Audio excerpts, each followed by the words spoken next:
I never thought I'd be telling this story. Even now, my hands shake as I type these words. My name is Daniel, I'm 27, and what I'm about to share happened just last month when I was traveling alone through the Midwest. It was well past midnight when I spotted the flickering neon sign of the Pinewood Motel. The vacancy light blinked erratically, casting an eerie red glow on the empty parking lot. I hadn't seen another car for miles and exhaustion was setting in. I had no choice but to stop. As I pulled in, gravel crunched under my tires, the sound unnaturally loud in the oppressive silence. The air felt heavy, almost electric, as if a storm was brewing, but the sky was clear, stars twinkling coldly above the dilapidated building. I grabbed my overnight bag and approached the office. The bell above the door jangled discordantly as I entered, making me jump. A musty smell hit me. Old cigarettes and something else I couldn't quite place. Mold, maybe? Or something worse? The night clerk materialized from a back room, startling me again. He was rail-thin, with sunken eyes that seemed to look right through me. Without a word, he slid a key across the counter. Room 13, of course. The hallway to my room was dimly lit, the carpet worn thin in places.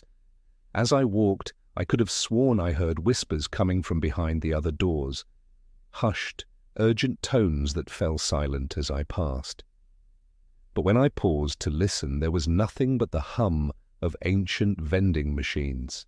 My room was not great. Peeling wallpaper, a sagging mattress, and a mirror with a crack running diagonally across its surface. But it was a place to sleep, and that's all I needed.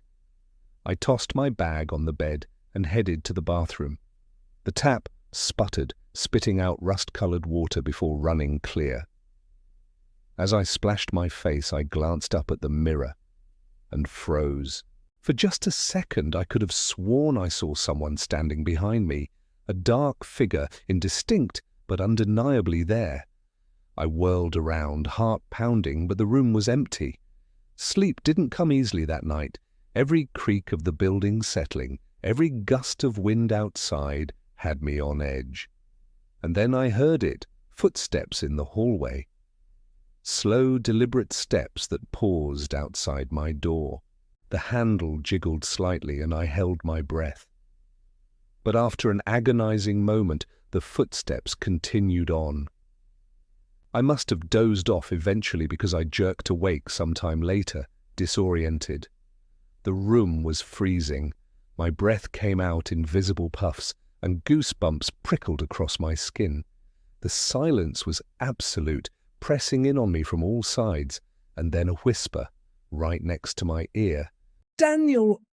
I bolted upright, fumbling for the bedside lamp. The bulb flickered weakly, casting more shadows than light. My eyes darted around the room, searching for... What? An intruder? A ghost? That's when I noticed the mirror. The crack I'd seen earlier had spread, spiderwebbing across the entire surface. And in its fractured reflection, I saw... something. A face that wasn't mine, gaunt and twisted with malice. I blinked hard, and it was gone. I told myself I was imagining things, lack of sleep, an overactive imagination fueled by too many horror movies. But deep down I knew something was very, very wrong in this place. The rest of the night passed in a haze of paranoia. Shadows seemed to move at the corners of my vision. The whispers returned, sometimes right beside me, sometimes echoing from far away. I huddled under the thin blanket, too terrified to sleep, too exhausted to stay fully alert. As the first grey light of dawn crept through the grimy window, I thought the worst was over. I've never been so wrong. I was gathering my things, eager to get the hell out of there, when the temperature plummeted again. My breath misted in front of me, and an overwhelming sense of dread washed over me.